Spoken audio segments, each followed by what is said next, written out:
Empire of Light is directed by Sam Mendes and is a drama about the power of human connection during turbulent times, set in an English coastal town during the 1980s. So Empire of Light has just released here in the UK, well, it released about a week ago, and I was looking forward to this film because the trailer did intrigue me. The idea of this film completely set, almost completely, in a cinema itself, and seemed to be exploring the love of cinema and what cinema can do to people and how it can affect the times.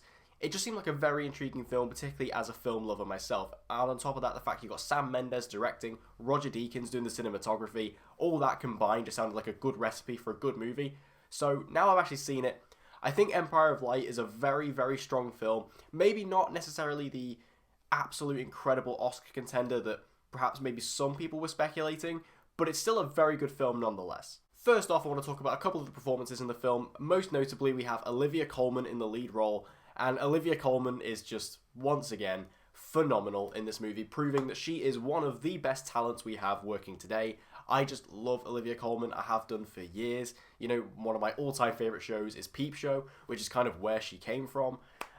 So I'm always here for a new Olivia Colman movie, and she is wonderful in this movie. Absolutely transformative, and I completely bought everything she was trying to sell with the character. I thought it was very deep, very nuanced, very believable, and I just kind of loved her character and I loved her performance. We also have Michael Ward in this movie, who, to be honest, I've actually never seen Michael Ward before. I was aware of him because I know he won the BAFTA Rising Star Award a few years ago.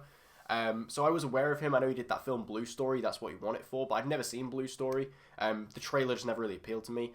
But I have to say, he's excellent in this movie. Absolutely brilliant. Again, similarly to Olivia Colman, he really portrays the elements of the character that I think they were really trying to get across. And also just a very sweet character, a very sweet performance, and he was just a nice element in the movie. And just an honourable mention as well to Toby Jones, who has a much smaller role in the movie. He's not in it that much, he doesn't get that much screen time, but when he is there, he does have a very strong presence to him. And going back to director Sam Mendes, I think a lot of people, you know, coming off of his last film, 1917, I think a lot of people were expecting this film to be a big Oscar contender, and while I don't think this film quite hits the same direction highs that 1917 did, at the same time, this is a much, much smaller film. It's a much smaller in scale film. Like I say, it's mostly set inside of a cinema. So there isn't really, you know, like in 1917 where he could really show off everything he could do with action sequences and the one-shot take. With this, there's something a lot more subtle to it. And I still think Sam Mendes did an absolutely fantastic job directing this film. But like I say, I think in terms of like the broader appeal and in terms of him getting that potential Oscar attention, I just don't think it's there for this movie. But it's still good. But the absolute GOAT of this movie is 100%, without a doubt, Mr. Roger Deakins. I love Roger Deakins with all my heart. He's my absolute favourite cinematographer in all of history. He's just a master of the craft. There is no other way about it. He is just incredible at what he does. And in this film, I would say this is definitely a lot more, similarly to the direction, it's a lot more subtle. Like the cinematography, there aren't as many shots where, you know, like to compare it to maybe one of his more outlandish films would be Blade Runner 2049, where that entire film is like a photograph. This film isn't quite on that same level, but when the cinematography does want to shine, it shines. There is so many beautiful shots in this movie that Roger has encapsulated, and I just absolutely fell in love with it. There are so many beautiful scenes in the film, so many beautiful colours that are encapsulated, and Roger Deakins once again just proves that he is the best cinematographer we have working today. There are so many other great ones, you know, Hoyte van Hoytema is also very, very strong, but I just don't think anyone has topped anything that Roger Deakins has done in a very long time, and Empire of Light continues to prove why he's the best. Now, I don't want to delve too much into the story of this movie because the trailer honestly doesn't give that much away. And I didn't realise that until after coming out of the movie, because there's a lot of surprising elements and story turns that the movie takes that are not in the trailer whatsoever.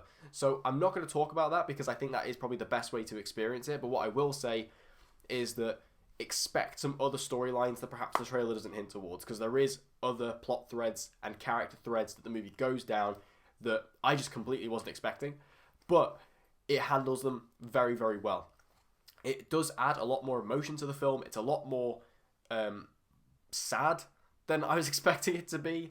But the emotion works. You know, it completely worked on me. I felt those emotions. So while I wasn't expecting it, it was delivered incredibly well. So overall, Empire of Light was a very good film. I there wasn't really a lot to it that I didn't like, to be honest. I thought it was a very, very well done movie. Like I say, Sam Mendes does a great job once again with the directing. Roger Deakins knocks it out of the park with the cinematography, and the performances just really fit this film. You know, like I say, they're very, very nuanced, they're very subtle, but also very real. And I really bought into these people as these characters. And the idea of the entire film being set in a cinema kind of adds this cozy vibe to the movie.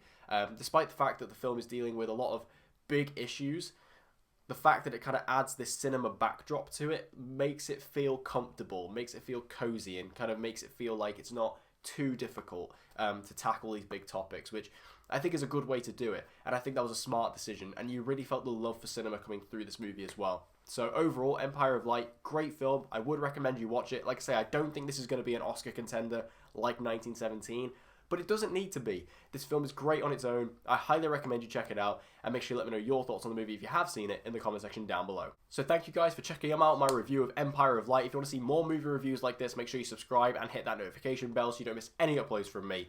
And I hope to see you guys again next time.